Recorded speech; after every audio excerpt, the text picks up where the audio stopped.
L'importance des escaliers dans votre maison.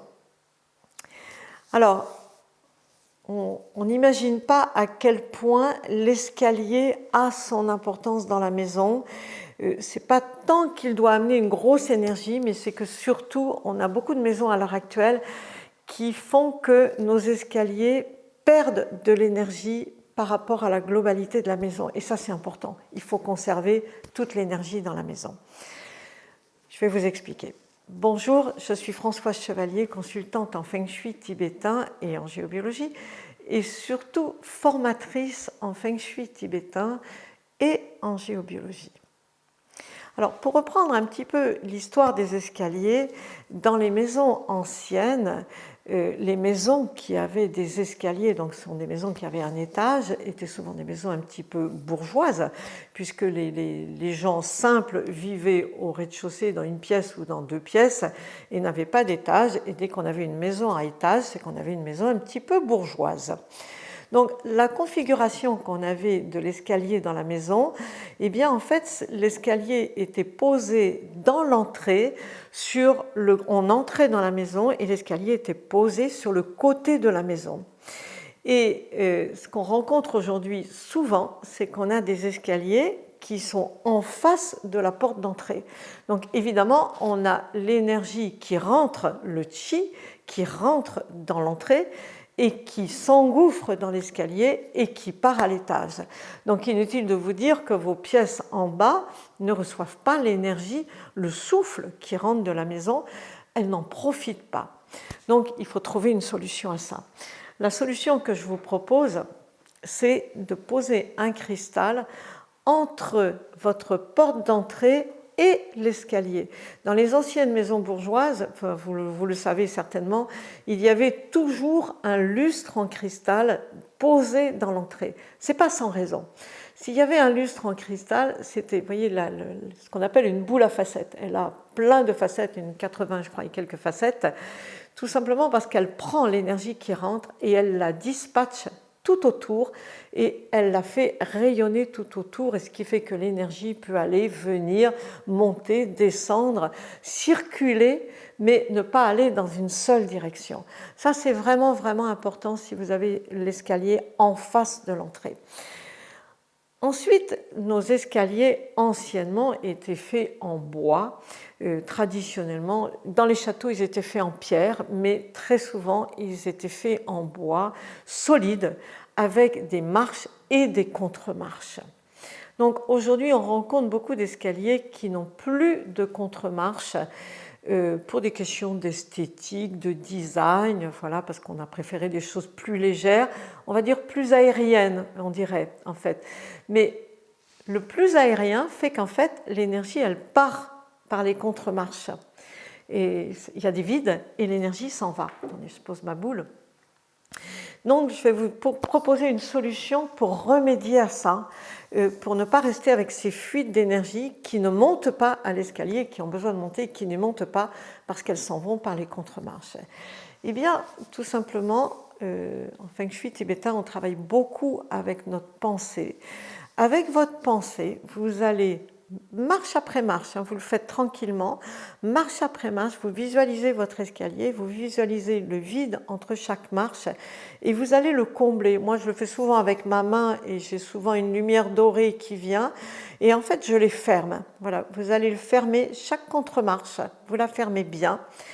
Et vous allez voir que vous n'aurez plus cette fuite d'énergie, vous serez beaucoup mieux, vous aurez beaucoup plus d'énergie là-haut dans les chambres. Ensuite, on voit des escaliers qui n'ont plus de rampe. Donc ça, c'est un peu dangereux quand même, surtout si vous avez des enfants. Il est important, j'ai même vu des mezzanines qui n'avaient pas de rampe. Inutile de vous dire qu'on se tient collé au mur quand on monte l'escalier ou quand on est sur la mezzanine, on n'est pas du tout confortable. Alors, on s'habitue à tout, hein, les gens s'habituent, sauf qu'en énergie, c'est pas bon. Donc si vous n'avez pas de rampe, essayez de poser quelque chose. Ça peut être des bois en forme de claustras si vous n'aimez pas les rampes. Essayez de trouver une solution. Ça peut être un filet, ça peut être de la corde, ça peut être... Enfin, essayez de trouver quelque chose qui sécurise votre escalier parce que là, on n'y est pas bien.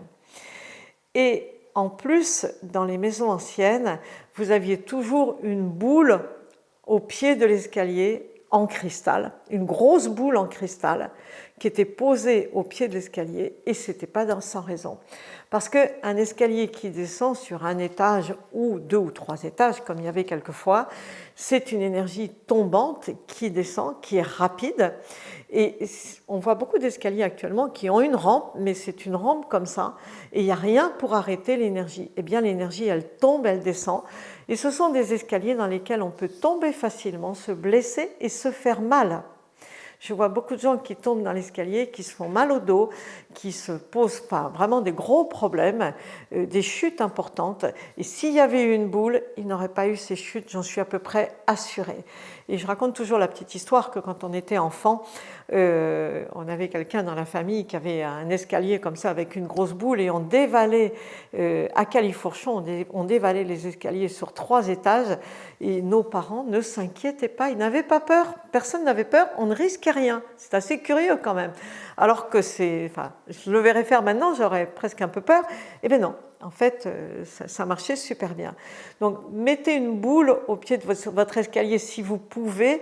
C'est vraiment l'idéal. Si vous pouvez le faire, c'est vraiment bien. Ensuite, on est fermé souvent sous les escaliers, et on range, souvent on fait du rangement sous l'escalier. Veillez à ce que le rangement soit bien fait, un rangement bien propre, bien organisé, même si ce sont des chaussures ou des produits d'entretien, mais ne mettez pas n'importe quoi sous votre escalier, mettez des choses propres, bien rangées, bien organisées. Voilà, c'est le dessous de votre escalier, c'est important. L'escalier emmène l'énergie là où vous allez dormir là-haut. Donc ça, c'est important. Et puis, on va regarder aussi des escaliers de forme particulière qu'on n'avait pas anciennement, mais qu'on a maintenant. Ce sont les escaliers en colimaçon. Alors, l'escalier en colimaçon est particulier parce qu'il a une forme, on dit une forme tombante, c'est-à-dire qu'il est comme une vis qui descend dans la terre.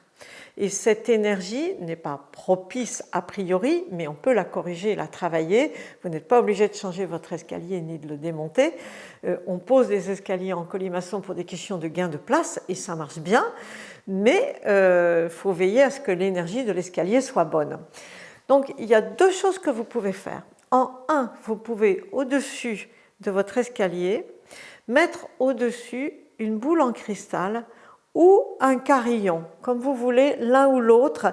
L'idée étant de disperser l'énergie au-dessus de l'escalier pour la retenir et qu'elle ne tombe pas comme une vis, vous voyez, qu'elle ne rentre pas dans la terre. Ça, c'est l'idée. Donc, soit l'un, soit l'autre, soit le carillon, soit la boule en cristal, les 2 vont très bien. Ça pourrait être un mobile aussi, si vous avez un mobile inspirant qui vous plaise beaucoup, aussi, parce que le principe du mobile, c'est de toujours bouger. Donc, s'il bouge tout le temps, il va aussi disperser l'énergie. Deuxième chose que vous pouvez faire, sous votre escalier, vous pouvez, l'asseoir en fait, pour éviter qu'il ne tombe dans la terre. Si vous avez la possibilité de mettre quelque chose de lourd en dessous, style, ça pourrait être des grosses pierres, ça pourrait être un coffre, ça pourrait être, alors nous en Feng Shui on dit toujours les boules de pétanque parce que ce sont des boules très lourdes et très denses qui vraiment retiennent l'énergie et l'empêchent de descendre. Voilà, quelque chose de lourd, ça peut être un gros pot de fleurs si ça s'inscrit, tout dépend comment est fait votre escalier en colimaçon. Vous pouvez faire ça c'est la deuxième solution.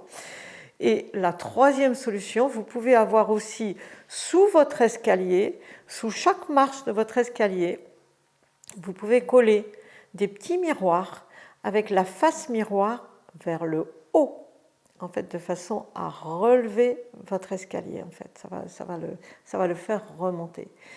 Ce n'est pas forcément le plus facile à faire, mais si déjà vous mettez quelque chose au-dessus et quelque chose en dessous, vous verrez, ce sera très bien et vous pouvez garder votre colimaçon. Dans les colimaçons, je dirais qu'on ne tombe pas. Comme ils ne sont pas faciles à descendre, vous vous observerez, vous verrez qu'en général, on est bien accroché, on tient bien la rampe et on regarde bien où on met ses pieds. Et en général, je n'ai pas vu de chute dangereuse dans les colimaçons. Mais c'est surtout leur énergie qui est beaucoup trop tombante et qu'il faut corriger. Donc, voyez, vos escaliers, prenez-en soin.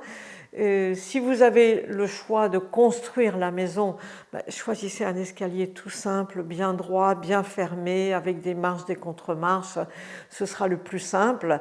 Et si, sinon, apportez les corrections à votre escalier et vous en aurez un grand bénéfice. Voilà.